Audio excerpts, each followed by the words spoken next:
ये कहानी है एक लड़की की जो एक बूढ़े आदमी के साथ फंस जाती है बाथरूम में। ये एक स्पेनिश मूवी है जिसका नाम है मैड्रिड 1987, जो कि 2011 में रिलीज हुई थी। वीडियो में आगे बढ़ने से पहले मैं आपको बताना चाहूँगा कि मैंने एक नया चैनल स्टार्ट किया है जिस पर मैं इससे भी अच्छी अच्छी मूवीज एक्सप्लेन करता हूँ। मैं चाहता हूँ कि आप मुझे उस चैनल पर भी सपोर्ट करें, तो उस चैनल की लिंक आपको डिस्क्रिप्शन और पिन कमेंट में मिल जाएगी, तो एक बार जरूर से चेकआउट कर लेना। तो मूवी में 1987 का टाइम दिखाया गया है, जहाँ पर हम देखते हैं एक फेमस राइटर मिगुल को, जो कि एक रेस्टोरेंट में बैठा है। तभी वहाँ एक लड़की आती है जिसका नाम एंजेला था। वो मिगुल का इंटरव्यू लेना चाहती थी और उसी की तरह एक राइटर बनना चाहती थी। जब वो मिगुल के पास आकर बैठती है तो मिगुल उसे कुछ ऑर्डर करने को कहता है। मिगुल कुछ इस तरह का आदमी था कि उसके मन में जो भी आता था वो बोल देता था। वो कोई भी बात अपने मन में नहीं छिपाता था। मिगुल को डॉक्टर ने सिगरेट और ड्रिंक से दूर रहने को कहा था, पर फिर भी वो ये सब लेता था। उसके बाद एंजेला उसे कहती है कि मैं आपको कुछ दिखाना चाहती हूँ, और यहाँ हम व्यूअर डर जाते हैं कि क्या दिखाएगी, पर वो एक आर्टिकल दिखाती है जो उसने खुद लिखा था।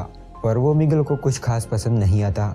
वो एंजेला को बताता है कि एक अच्छा राइटर कैसे बना जाता है। वो कहता है कि राइटिंग करना कोई सिखा नहीं सकता, वो अपने आप में एक टैलेंट होता है। अब इसके बाद मिगुल एंजेला को अपने पास बुलाता है। वो एंजेला से पूछता है कि क्या तुम जल्दी में हो। एंजेला कहती है कि नहीं। तब मिगुल उसे कहता है कि मेरे कोट की जेब चेक करो। जब वो जेब चेक करती है तो उसमें एक चाबी थी। मिगुल कहता है कि ये चाबी मेरे फ्रेंड के स्टूडियो की है, जो कि 2 दिनों के लिए बाहर गया है। वो एंजेला के हाथ को चूमकर कहता है कि मैं तुम्हारे साथ 2 घंटे अकेले में बिताना चाहता हूँ, और मैं चाहता हूँ कि कोई हमारे रास्ते में ना आए। वो कहता है कि मैं बस उसे अच्छे तरीके से जानना चाहता हूँ। एंजेला को उसके साथ जाना सही तो नहीं लग रहा था, पर अभी उसे मिगुल से बहुत कुछ सीखना था, इसीलिए वो उसके साथ चली जाती है। अब यहाँ आने के बाद मिगुल एंजेला को ड्रिंक देता है और उससे बातें करने लगता है, और बातों बातों में वो उसे टच करने लगता है। फिर वो उसके ग्लासेस उतार के उसे किस करता है, लेकिन अगले ही पल वो उससे दूर हो जाता है। वो कहता है कि मुझे किस करने में अब बिल्कुल भी इंटरेस्ट नहीं रहा। मिगुल एक साफ दिल का इंसान था, इसीलिए वो जो जी में आए वो एंजेला के साथ कर रहा था, पर एंजेला इन सबसे हेसिटेट हो रही थी। वो आदमी उसके बाप की उम्र का था। फिर मिगुल बेड पर जाके बैठ जाता है और एंजेला से कहता है कि मैं चाहता हूँ कि तुम अपने कपड़े उतारो। दरअसल मिगुल का मानना था कि एंजेला उससे कुछ सीखने वाली थी, इसीलिए उसे भी कुछ बदले में मिलना चाहिए। लेकिन एंजेला कहती है कि मैं अपने कपड़े नहीं उतारूंगी। ये कहकर वो जाने लगती है। मिगुल को लगा कि वो चली गई, लेकिन अगले ही पल वो सिर्फ शर्ट पहनकर उसके पास आती है। वो भी कहती होगी कि बूढ़ा क्या ही कर लेगा। एंजेला को देखते ही मिगुल बहुत खुश हो जाता है। वो एंजेला से कहता है कि गोरिल्ला जाग गया है। फिर वो उसे पास आकर बैठने को कहता है, तो एंजेला उसके पास बैठती है। तो मिगुल पेंटिंग कलर से एंजेला की बॉडी पर ड्रॉ करने लगता है। तब एंजेला कहती है कि तुम पागल हो। ये कहकर वो शावर लेने चली जाती है। तो मिगुल भी उसके पीछे जाता है और अपने कपड़े उतार के शावर लेने लगता है। एंजेला जानती थी कि मिगुल के इरादे कुछ ठीक नहीं लग रहे, और वो बाथरूम से बाहर नहीं निकली तो बूढ़ा मुझे बाथरूम में ही पेल देगा। तो वो मिगुल से कहती है कि मैं यहाँ से जा रही हूँ, मुझे ये सब बिल्कुल भी पसंद नहीं है। यह कहकर वो जैसे ही डोर को ओपन करती है तो वो दरवाजा उससे नहीं खुलता। वो मिगुल से कहती है कि ये दरवाजा नहीं खुल रहा। तो मिगुल कहता है कि मुझे ट्राई करने दो। इसके बाद मिगुल भी बहुत ट्राई करता है उस दरवाजे को खोलने की, लेकिन वो दरवाजा नहीं खुलता, वो जाम हो गया था। वो दया की तरह दरवाजे को धक्का भी लगाता है, पर बूढ़े की हिम्मत जवाब दे जाती है।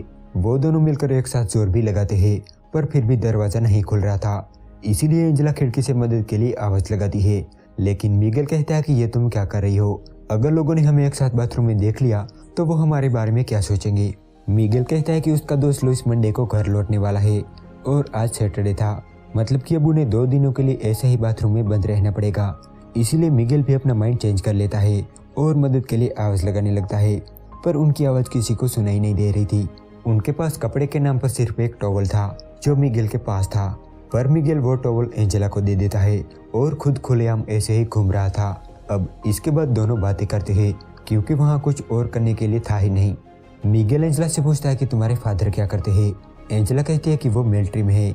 तो मिगुल उनका नाम पूछता है। जब एंजेला अपने फादर का नाम बताती है तो मिगुल कहता है कि मैं उन्हें पहले से ही जानता हूँ, और साथ में वो ये भी कहता है कि वो एंजेला की बड़ी सिस्टर को भी जानता था। वो बताता है कि जब तुम्हारी सिस्टर एक्टिंग सीख रही थी तब हम दोनों साथ में थे। मैंने उस पर ट्राई भी मारी थी, पर वो हमेशा मुझे इग्नोर कर देती थी। मिगुल कहता है कि तुम्हारी सिस्टर और तुम्हारे फादर की बिल्कुल भी नहीं बनती थी। वो दोनों अक्सर लड़ाई किया करते थे। एंजेला कहती है कि वो दोनों अब भी लड़ते हैं। एंजेला कहती है कि मेरी सिस्टर अब बहुत बड़ी एक्ट्रेस बन चुकी है और उसी से मैंने तुम्हारा नंबर लिया था। मिगेल एंजेला से पूछता है कि क्या वो कभी मुझे याद करती है। एंजेला कहती है कि वो तुम्हारे बारे में कुछ खास नहीं सोचती, उसका मानना है कि तुम एक अच्छे राइटर नहीं हो।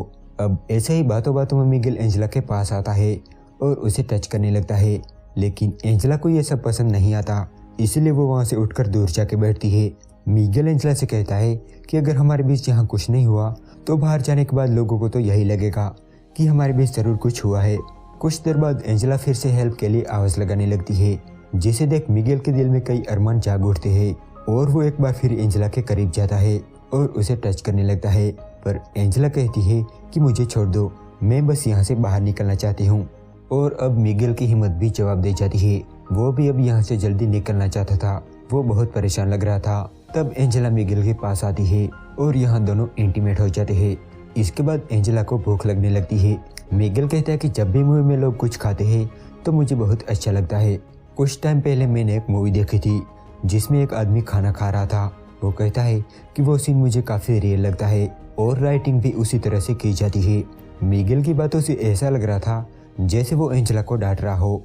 वो बड़ी उम्र का था और बात भी एक पिता की तरह ही कर रहा था। यह सब एंजेला से बर्दाश्त नहीं होता और वो गुस्सा हो जाती है।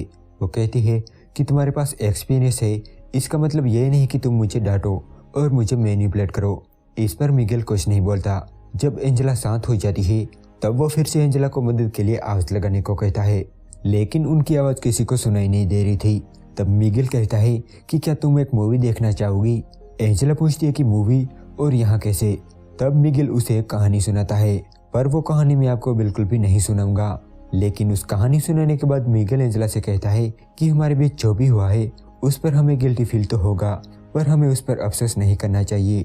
कुछ देर बाद मिगेल को किसी की आवाज़ सुनाई देती है। जब वो खिड़की से देखता है तो वहाँ एक आदमी था।